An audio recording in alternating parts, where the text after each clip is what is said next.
Hi guys, అందరు ఎలా ఉన్నారు? బాగున్నారా? నేను బాగున్నాను ఫ్రెండ్స్. చూసారా, ఇవి ఏమిటనుకుంటున్నారు? బొబ్బట్లు మనం పండక్కి తెస్తాము.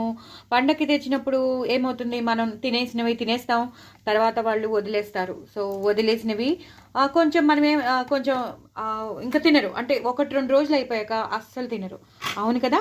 సో ఆ టైంలో మనం ఏం చేయాలంటే, బొబ్బట్లు మళ్ళీ తినిపించాలంటే జస్ట్ ఒక్కసారి ఇలా మనం పెనం మీద వేసేసి చక్కగా ఎర్రగా కాల్ చేసేసి నెయ్యి వేసేసి ఇచ్చేస్తే చాలా చాలా టేస్టీగా ఉంటాయి. చాలా క్రిస్పీగా ఉండి పిల్లలు మళ్ళీ తినడానికి రెడీగా వస్తారు. సో ఎలా ఉంది ఐడియా? నిజంగా చెప్తున్నాను, మీ ఇంట్లో కనుక బొబ్బట్లు ఇలాగే ఉండిపోతే కనుక ఎవరు తినట్లేదంటే మాత్రం ఇలా పీసెస్ అవ్వచ్చు. నేను ఎలా ఎప్పుడైనా సరే ఏదైనా చపాతీ అయినా సరే మనం కాల్చేటప్పుడు పీసెస్ అవుతూనే ఉంటాయి కదా.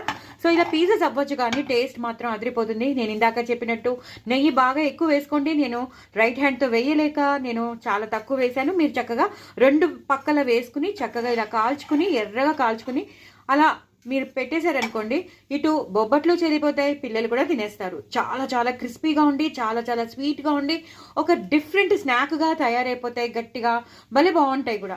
సో ఎలా ఉంది ఐడియా? బాగుంది కదా? మరి ఇంకా చేసుకుంటారు కదా? తప్పకుండా చేసుకోండి, ఎంజాయ్ చేయండి. చాలా చాలా చాలా టేస్టీ అయిన బొబ్బట్లు మీకు మళ్ళీ క్రిస్పీగా తయారవుతాయి. చాలా టేస్టీగా కూడా ఉంటాయి, చెల్లుబాటు అయిపోతాయి. బాయ్ అండి.